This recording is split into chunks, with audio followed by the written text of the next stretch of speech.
Some runners don't collapse at mile 20. They collapse in their sleep. And the reason isn't overtraining, bad luck, or genetics. It's something hidden in a vial, something that makes you faster today and quietly rewrites how your heart, your hormones, and your brain will function tomorrow. There's a moment before every race when the world goes quiet. Not silent, just heavy. I remember standing at the start line of a marathon, looking around at men 20 years older than me. Late 40s, early 50s, lean calm, almost predatory in their focus. One of them casually mentioned he had raced a 100K Ultra 2 weeks earlier and was already back doing intervals. And I felt something I didn't expect. It wasn't admiration, it was confusion. Because I was doing everything right. Structured training, zone 2 discipline, strength work, 8 hours of sleep, smart fueling, and still I needed recovery. Real recovery. My legs felt the cost of mileage. My hormones felt the stress of volume. They didn't. So I started asking myself a question I didn't want to ask. What are they doing that I'm not?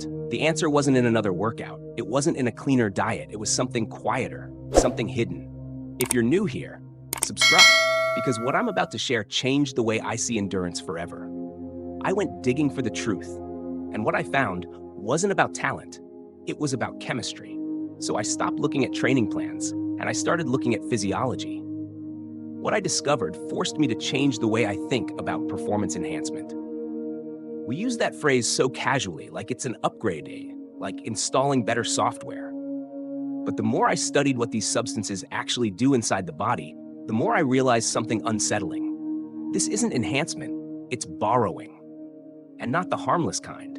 It's biological loan sharking. When someone uses anabolic substances for endurance, they aren't creating new capacity out of thin air. They're accelerating processes that normally take years. They're overriding natural fatigue signals. They're suppressing hormonal limits. They're extracting performance from tomorrow and injecting it into today. At first, that sounds efficient, even intelligent. But biology is not a bank that forgets its debts. Every artificial boost in oxygen delivery, every artificially protected muscle fiber, every shortcut around recovery has a compensatory response waiting somewhere in the system. The body always recalibrates, always pushes back. And the deeper I went into the science, the clearer it became. The gains are visible. The costs are delayed. That delay is what makes it seductive. And nowhere is that delayed cost more mechanical, more unforgiving than in the blood itself. When I started studying endurance physiology more seriously, I kept coming back to one simple truth. Oxygen decides everything. Pace, fatigue resistance, VO2 max, it all traces back to how efficiently we move oxygen from the lungs to the muscles. So when I learned how synthetic erythropoietin works, I understood the temptation instantly. Stimulate the bone marrow, increase red blood cell production, raise hematocrit from the low 40s into the mid 50s, more oxygen per heartbeat, faster splits at the same perceived effort. On paper, it's almost elegant, but blood is not just a delivery truck. It's a fluid governed by physics. As red blood cell concentration rises, viscosity rises with it. The heart has to push harder to move something thicker through vessels that haven't changed in size. During the day, that strain may not be obvious, but endurance athletes often have resting heart rates in the 30s at night. Lower pressure, slower flow, thicker blood moving through a slow system becomes a dangerous equation. When I realized that the very adaptations we celebrate, high hematocrit, low resting heart rate, could turn lethal under artificial manipulation, the mystery of those unexpected cardiac deaths didn't feel mysterious anymore. But oxygen is only one side of endurance. The other is recovery, and that's where the deeper seduction begins.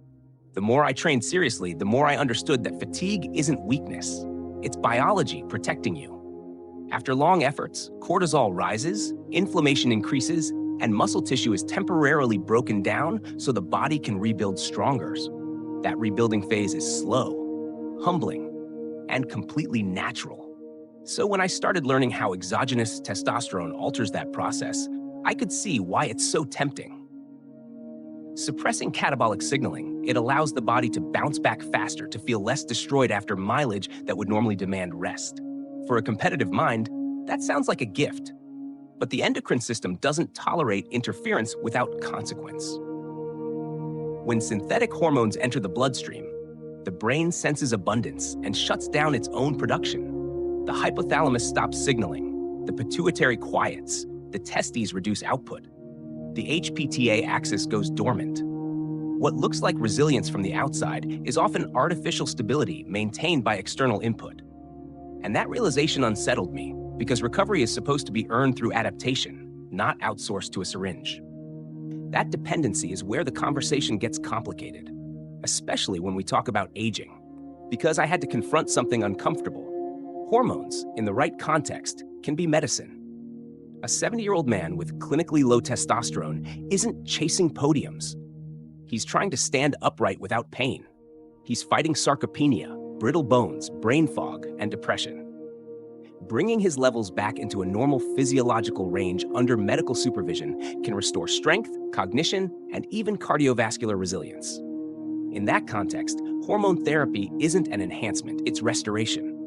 But that's not what I was seeing at start lines. What unsettled me was the pursuit of youth, not health.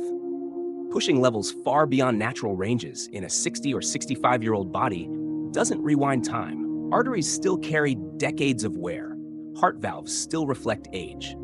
Forcing that aging cardiovascular system to operate under super-physiological hormonal stimulation can drive structural changes like left ventricular hypertrophy, where the heart muscle thickens inward and compromises its own chamber. That's not vitality.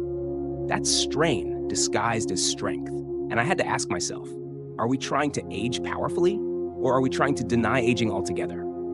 And that question becomes even more personal when the consequences stop being about race times and start being about identity. No one at the start line talks about this part. Online forums don't advertise it either. What I kept encountering, quietly and off the record, was something far more intimate than split times. In the early phase of anabolic use, libido often surges, confidence spikes. There's a rush of drive that can feel intoxicating.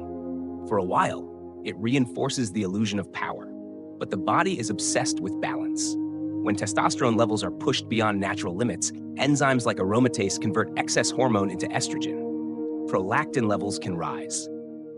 The chemistry shifts in ways most people never anticipate. The result can be a cruel contradiction: intense desire paired with impaired function. The brain feels charged, but the physiology doesn't cooperate.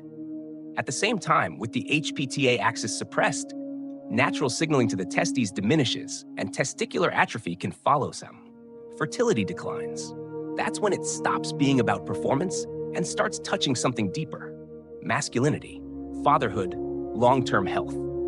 And I couldn't ignore the reality that chasing minutes off a marathon might quietly be costing something far more permanent. And if the identity cost isn't enough to make someone pause, the aftermath often is. What happens when the cycle ends is the part that rarely makes it into locker room conversations. On the surface, stopping sounds simple. Just discontinue the substance and move on. But physiology doesn't reset overnight. When external hormones leave the bloodstream, the body doesn't instantly resume its own production. The internal system has been suppressed, sometimes for months. During that window, natural testosterone can remain critically low. That's when the crash begins. Without hormonal support, cortisol can dominate. Muscle mass that seemed solid begins to fade. Fat accumulates more easily, especially viscerally. But the physical shift is only half the story. Neurochemistry changes too. Dopamine, which had been elevated artificially, drops. Motivation dulls, pleasure flattens. Running, which once felt electric, can feel pointless. It's not a weakness. It's withdrawal biology. I've come to believe that many don't continue using because they love the edge. They continue because they fear the fall, because the valley after artificial elevation can feel darker than the climb ever felt hard. And that's when the loan comes due. And when I stepped back and looked at the full picture, something inside me settled. I realized I had been measuring myself against the wrong standard I thought I was competing against: discipline, genetics, maybe even superior training and intelligence. But in some cases, I was comparing my natural ceiling to someone else's pharmacological acceleration. That's not the same game. But here's what grounded me. Chemistry has a timeline. It depends on external input. It creates volatility. Natural adaptation, on the other hand, compounds quietly. Mitochondria multiply. Capillaries expand. Connective tissue thickens. Hormones regulate within the limits they were designed for. It's slower, sometimes frustratingly slow, but it's stable. And I had to ask myself a question that felt more important than any race result. Do I want to win a season, or do I want to build a body that still runs strong decades from now? Once that question became clear, the choice did too. There are really only two paths. One promises speed on demand, faster recovery than biology would normally allow, and the illusion of being untouchable. But it comes with monitoring blood work, managing side effects, and living with the quiet awareness that your performance is being propped up by something external. The other path is slower and far less glamorous. It requires patience, intelligent programming, disciplined fueling, real sleep, and the humility to respect fatigue. It means trusting that adaptation happens when stress and recovery are balanced, not overridden. I'm not pretending the second path is easy. It's frustrating at times. Progress can feel microscopic, but it's mine. You don't need a vial to unlock your potential. You need a strategy built on physiology, not shortcuts. And if you're willing to take the long road with me, we can build a body that doesn't just run fast now, but keeps running strong for decades. When I began this journey, I thought I was investigating performance. What I actually uncovered was a question about time. Anabolics don't just change speed, they change the relationship between effort and consequence. They compress adaptation, silence warning signals, and create the illusion that biology can be negotiated with. But the body keeps records. It remembers every shortcut. True endurance isn't just about how fast you can go this season. It's about whether your heart, your hormones, your mind, and your identity remain intact decades from now. The real elite move isn't domination, it's durability. The deeper lesson here is simple. Anything that promises rapid reward without proportional adaptation carries a hidden cost. In running and in life, sustainable growth comes from respecting limits, not bypassing them. Apply this beyond sport. In your career, your finances, your relationships, avoid shortcuts that mortgage your future stability. Build capacity slowly. Invest in recovery. Protect your foundation. Now I'm curious, which path resonates more with you? Short-term performance or long-term longevity? Share your perspective in the comments so others can learn from it too. And if this conversation made you think differently, subscribe to the channel to support more in-depth, science-driven content like this.